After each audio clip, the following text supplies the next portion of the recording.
Sam and Jimmy are longtime business partners. They make a deal that whichever one dies first will contact the living one from the afterlife.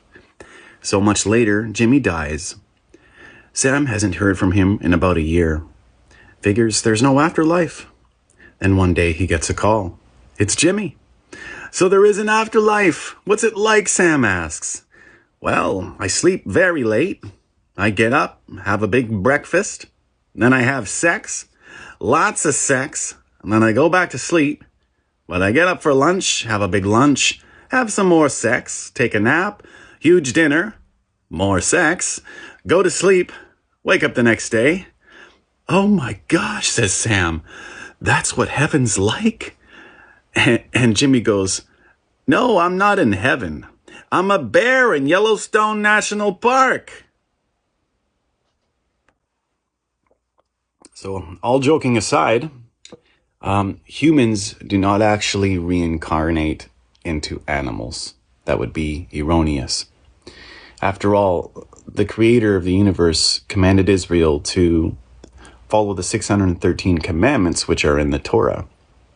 And how can an animal follow these 613 commandments? How can an animal love their neighbor as themselves? Some people actually think that Judaism teaches reincarnation into animals, right? Why would some of the Kabbalists say that you can reincarnate into a horse, or another Kabbalist says a pig, right?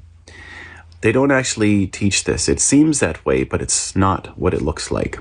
You see, Kabbalistic language, when it's written down, when it's felt, it has a spiritual meaning to it. It has nothing to do with this world, although it seems that way.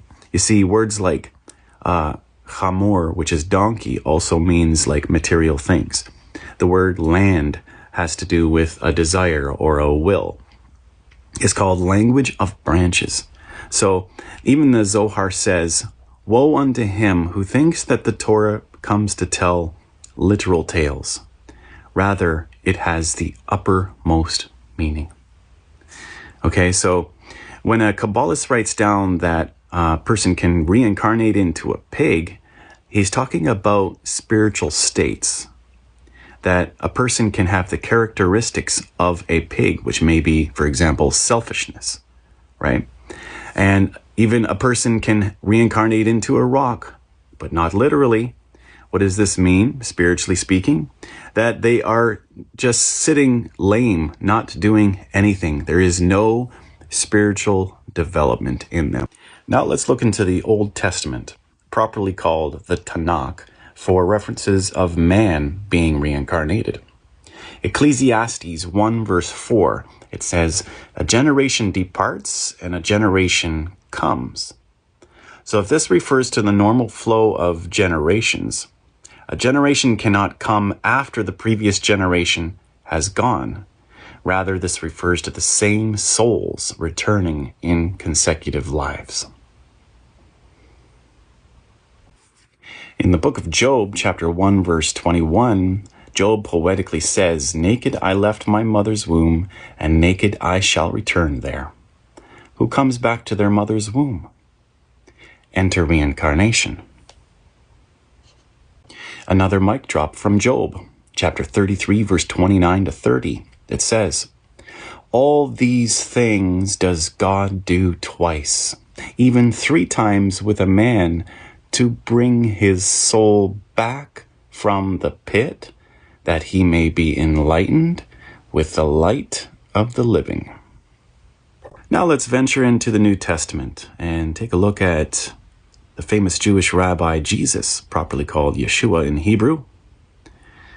We find that reincarnation is actually taught in the New Testament, things that you would not have learned in Sunday school. So Matthew chapter 16, verse 13, Yeshua asked his disciples, saying, who do men say that I, the Son of Man, am? So they said, some say John the Baptist, some say Elijah, and others Jeremiah, or one of the prophets. So Yeshua doesn't really answer. He stays more neutral, but the most interesting thing is that his very own disciples believed in the concept of reincarnation, and this is proof. Here's where it gets really interesting. In John chapter 1:21, the Jews asked John, who's another Jew, if he was Elijah. And they asked him, "What then? Are you Elijah?" He said, "I am not."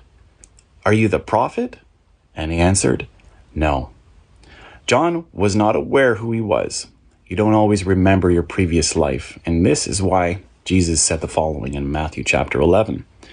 "For all the prophets and the law prophesied until John. And if you are willing to receive it, he is Elijah, who is to come. He who has ears, let him hear." This is coming from the Master himself, saying outright that John the Baptist is Elijah. So in this case, John the Baptist could have become Elijah if the people would have accepted it, which aligns with the idea that Mashiach, Messiah, would come in a generation that is worthy of it. So after discussing about what the sages say about animals, we've discovered it's not actually, you're not going to literally turn into an animal, but rather they're talking about animalistic nature, the animalistic soul, which we are meant to develop, to spiritually grow and climb up the ladder, okay? The spiritual ladder. So in fact, reincarnation is not even limited to when you die in Kabbalah. It can happen, when it has been happening, the cycle of souls throughout all humankind. But in fact, you can actually reincarnate in the same lifetime many times. And this is equivalent to being born again. When Yeshua, Jesus, says, "Verily, verily, I say unto thee, except a man be born again, he cannot enter into the kingdom," we can replace that word born again with reincarnated. Born again. Unless you're reincarnated, you will not enter into the kingdom of God. Okay? Depending on the person's spiritual development, a person can actually reincarnate several times, even in a few minutes. So there you have it. Go forth and live your best life, or just wait and try again next time. And if you don't know, now you know. L'chaim.